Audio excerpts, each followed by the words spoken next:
What's up, you guys? Today is Wednesday, and we did not do any lifting. Today was just all about running. So I figured if I ran today, why not show you guys the exercises that help me keep my Achilles tendon in check when I'm running. Just a little background about myself. I used to play college rugby, and I did tons of running when I was playing, and that caused my Achilles to get really inflamed, and it eventually led to a really, really bad case of Achilles tendonitis, where I could not even stand on my leg. I was in bed. At my worst point, I was in bed for, I believe, 3 days straight. Like, if I had to get up, I had to use crutches, and it was that bad.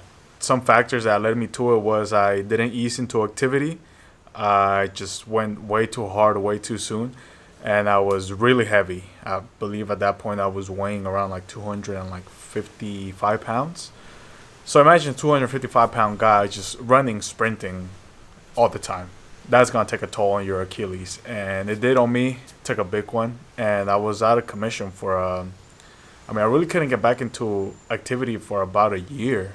And then after that, I was good to start running again, but it wasn't the same. And even now that I'm lighter, I believe I'm in the 200 pounds now. Even now, it still flares up if I don't take proper care of it. I'm starting slow. I'm easing into things. I'm doing a 5K on Wednesdays, and I'm doing like a 3K on Fridays. So that's not a lot in terms of what other people run. But you got to start slow. And even at this point, if I don't take care of my Achilles, I know it's gonna flare up. So I figured let me show you guys one exercise that really helps to keep it under control, and in general is good for your Achilles health. They're eccentric heel drops. Alright, you guys, so the first thing you want to do to perform these eccentric heel drops is to find like a step or something where you're able to elevate your heel and drop it. So something like stairs, or right here I'm using the protection on my squat rack. And as you can see, I'm working on my right heel. That's the one where I have the most trouble with Achilles tendonitis. And I use my opposite leg to elevate my heel. As you can see, I'm elevating it and then I'm dropping it. So I don't put weight on my heel that I'm trying to eccentrically drop by using it to raise my whole body. I use my other leg to raise my body like that, get in position like that, and then I drop it. So position, drop it.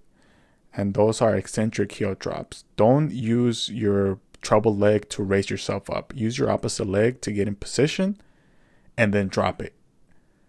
Those are eccentric heel drops. So you use the same leg to bring yourself up like a calf raise. That's different. So that's one thing you could do to help prevent Achilles tendonitis. Trust me, you do not want to get it. So even if you're feeling healthy now, please do those exercises. I'm sure they will help you. Besides that, another thing I recommend for runners and just anybody in general is to stretch your hamstrings.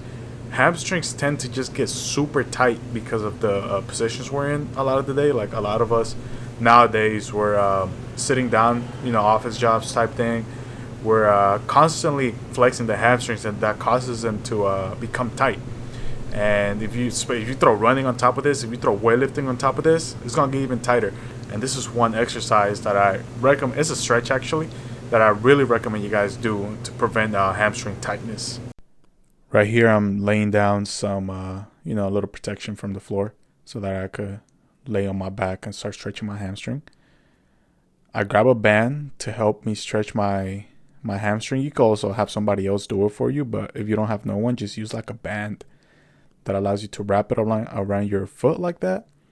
And then you want to bring it towards you and really keep the knee, maybe not completely locked, but definitely as straight as possible, so you're able to get that stretch in the hamstring. You see how I'm slowly build up to it. I warm it up a little bit, and then I really bring it and I hold it there. Hold it for at least 20 seconds.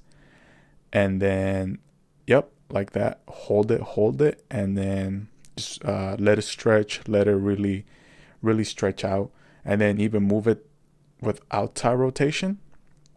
This is going to stretch the hamstring, and then inner rotation as well. This all targets different areas of the hamstring. And then you do the same thing for the other leg. Yep, just like that. Just hold it, warm it up a little bit, and then really do a 20 to 30-second hold ideally. It's gonna hurt, especially if they're tight. It's gonna feel like you can't do it, but the whole point is to progressively stretch more and more so that eventually you're able to do it without too much trouble. And down the road, if you continue doing it, your hamstrings won't get so tight to the point where you're gonna feel that initial tightness that you would feel right now. So I've been running for 2 years now, consistently, and I've found that the things that take the biggest toll on my body when running is definitely my Achilles, sometimes my knees if I'm not too careful with the surface I'm running on. So that's why I try to split up my running between long runs on trails, shorter runs. I don't mind doing them on concrete or the street. It's gonna be more impactful, but I'm not running there for as long as a trail run. And then also my hamstrings. I used to have super tight hamstrings to the point where I would feel it on my lower back. And at some point I thought it was like sciatica. Like I thought it was a nerve issue. And told my friend that he's working on his PT certification. He told me look into how tight your hamstrings are. And when we barely started doing that stretch I just showed you guys, I was super tight. I could not bring my legs back. My outside motion was horrible. My inner motion was horrible. Everything was tight. And I started doing them consistently more and more. And yep, now you guys see where I'm at. Now I'm able to stretch them way more, and my hamstrings have become way less tight, which in turn has allowed me to lift more because my muscles aren't as contracted all the time. And while running, I don't feel as my legs don't feel as heavy. It feels like a natural motion on my strides now.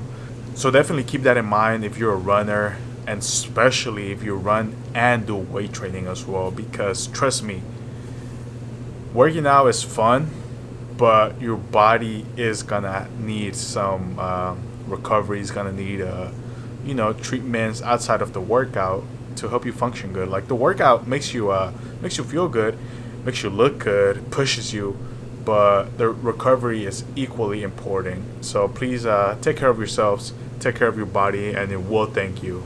Catch you guys in the next one.